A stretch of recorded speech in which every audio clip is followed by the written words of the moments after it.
Hey all, thanks for tuning back in to another video. Just want to do a quick, first impressions video on my Colt AR-15A4. So as you can see, it's wearing a Magpul grip and a Trijicon TA01 NSN. Also, you might be able to hear that music in the background. That's my neighbor up to the woods, or my dad's neighbor up to the woods. He thinks that playing loud music annoys me when I'm shooting. He doesn't like it when I shoot, but joke's on him, I have hearing protection in. So anyway, you'll have to excuse his terrible taste in music. The reason it bothers him so much that I shoot is he's got two little like chihuahuas, and every time I shoot he has to give them a doggy Xanax. Otherwise they just shake, so I don't care. Anyway, yeah, you'll have to excuse my super fancy rifle rest here. This grill's been sitting on my range for like, I don't know, 10 years. Anyway, to the gun. So yeah, gun's wearing a TA01 NSN. It's a 4x32 ACOG. I have it seated. I have it scooted all the way back as far as it'll go because the eye relief on that is really short. And while it's not the most comfortable with the A2 stock, it's certainly doable. And from the prone, it's actually pretty comfortable. So, but yeah, so as I said, this is a Colt AR-15A4. I know a lot of people say, oh, this is new Colt, but so far, I really like it quite a bit. I don't know if you can see, get that, yeah, get it to focus on the barrel markings here. There we go. It is a Colt barrel, magnetic particle inspected, 5.56 NATO, 1 and 7 twist, so that's good. The bolt does have a C, well, released the bolt on accident there. The bolt, I had it open because it's still kind of hot from shooting, just put about 50 rounds through it. But so the bolt does have a CMP mark on it, and the carrier does have a C, so it is a Colt bolt, Colt carrier, Colt barrel. The lower receiver obviously is Colt. The upper receiver itself, if it was Colt, it would have a 13629 right here, a dot matrix. But this rifle lacks that, so it is a contracted out upper receiver. That's okay. I don't really care about that. Coincidentally, it does have M4 feed ramps in the upper receiver and M4 feed ramps on the barrel extension, though it has a 20-inch barrel, so that's interesting. No F mark on the front sight base. However, I've been told that Colt no longer makes F mark front sight bases. Neither does really anyone else make F mark front sight bases because M16A2 style uppers with a fixed carry handle haven't been made at Colt for several years at least. They've only made flat tops. So they make F marked height front sight bases, but they don't bother to mark them F anymore because it's not really important anymore. That's what I've read. Don't really plan to shoot this rifle with the iron sights too much, to be honest, because that ACOG is it's really nice. Yeah, so shot this rifle with a mixture of 55 grain M193 and some Wolf military classic or military mil-spec stuff. I say mil-spec because it's still light-loaded Russian ammo. Regardless, rifle functioned and just fine. Even got the chamber hot. Did 20 rounds dumped and let some of the Wolf ammo sit in there to kind of see what it would do. Yeah, so ran just fine. Rifle's gassed really nicely.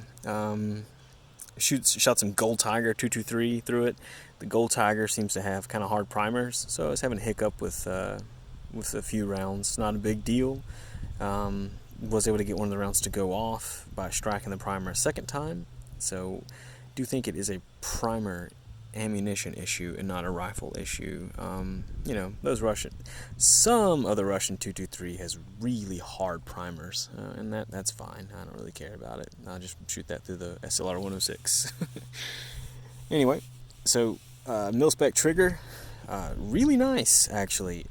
Coming from like shooting my AUG a lot and shooting Galil Ace a lot. And AKs, I really forgot how nice just a mil-spec AR trigger really is. It's pretty darn nice. Really don't see a need to ever replace it. Doesn't have much creep or anything. I really like that it came out of the box with the ambi safety selector. That's a pretty nice touch. Overall, I do plan to, so my plans with the rifle, I might get a cram spacer for the ACOG to scoot it back just a little bit more, so that way the eye relief is just a little nicer whenever I am standing unsupported. But there's no big hurry on that.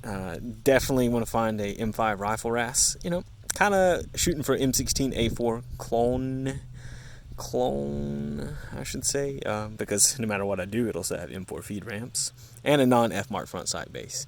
Again, those small details don't really bother me that much. I'm sure they bother some people out there a lot, and I'm sure some people out there would ridicule me for, going with this over the FN15.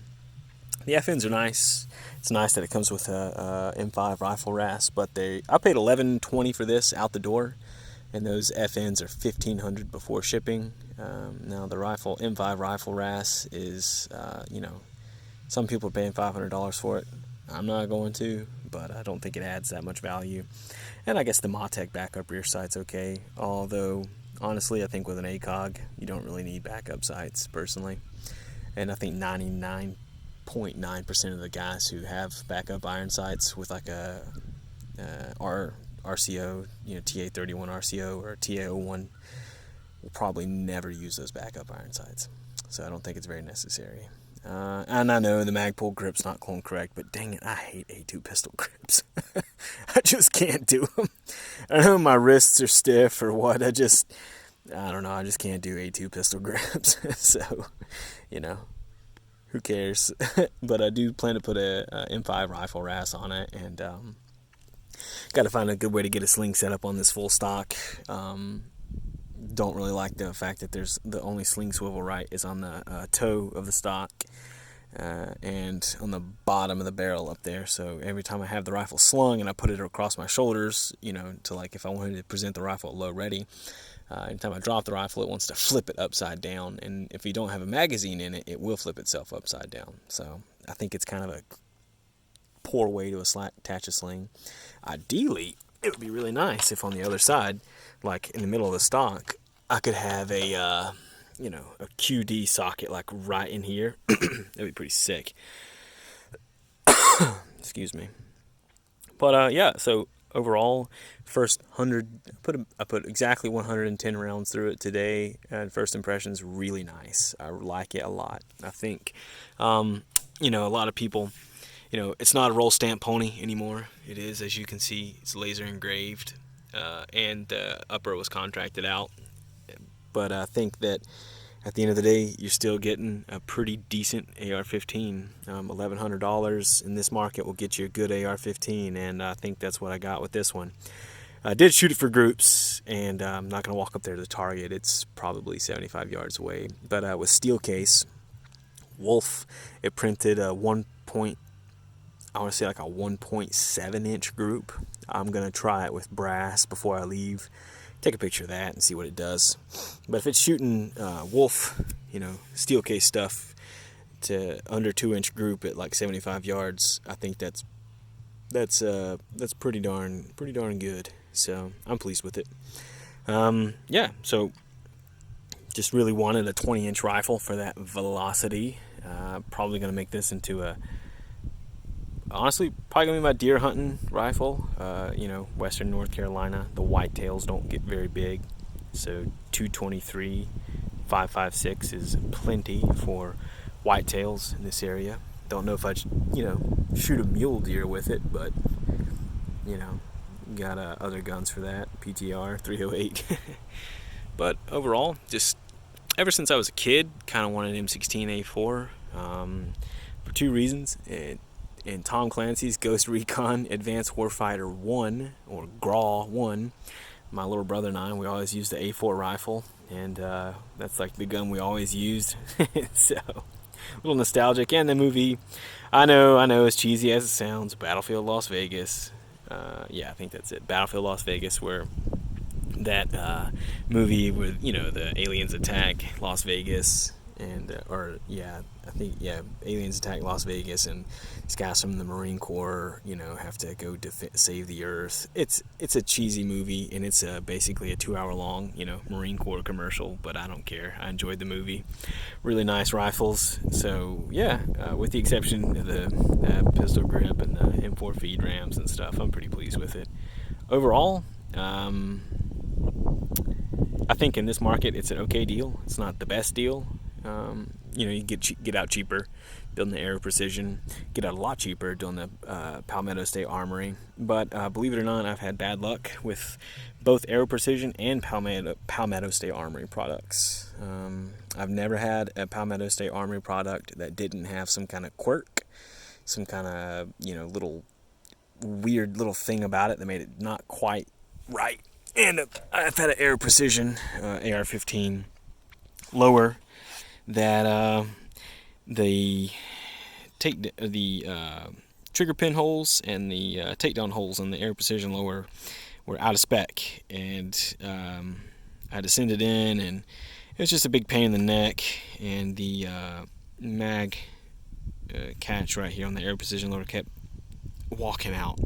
So this is my first actually, it's funny enough, this is like my 4th or 5th AR-15, but it's my first full factory AR-15, and so far I'm happy with it. I think if you're on the if you want a 20-inch rifle and you don't know whether you should go, you know, Colt, FN, PSA, Aero Precision, you probably can't go wrong with Aero Precision. I would say it's generally a good brand. I personally wanted the Pony, even if it's not roll stamped. It's just laser engraved. Sorry, the late spring here in North Carolina, and the pollen is murdering me. Oh man. Anyway, I guess just wrap this up, kind of rambling on. Yeah, if you're in the fence, or if you're in the market for a 20-inch rifle, I don't think the AR-15A4 is a bad option. As I said, this cost me $11.20 out the door, actually $11.19 out the door. So $1,119, and I feel like for that you get a good amount, you get a good bit for your money. It did come with those carry handle sights right there. I zeroed them, and you know, they're okay. Zeroed them and popped them off, and put the ACOG on there, and wow, that's, you know, that's nice. So safety selector is nice and positive, I guess. As you can see, the trigger, man, it really is nice. This doesn't really tell you much. It's obviously not a trigger gauge, but see it just a little creep, and then it's really nice. I had some mil-spec triggers that were terrible, and the trigger in my LE6920 M4 carbine roll marked LE6920 is much the same. It seems like the Colt mil-spec triggers are pretty nice. I don't know. Both Colt mil-spec triggers I've pulled were good. So anyway, yeah, thanks for watching. Thanks for listening to me ramble. Hope you enjoyed it. Yeah, normally you'd have an F mark in this area right here if you had an F mark front sight base, but this doesn't have it. Again, not a deal breaker. Do want to wave these handguards goodbye and put on an M5 rifle RAS, but we'll get there, and I'll do an update when that happens, and probably do an update when I have a few hundred rounds through it to see if it's still running that steel case stuff just fine. But yeah, overall, thanks for watching, and tune back in. I'll see you guys next time.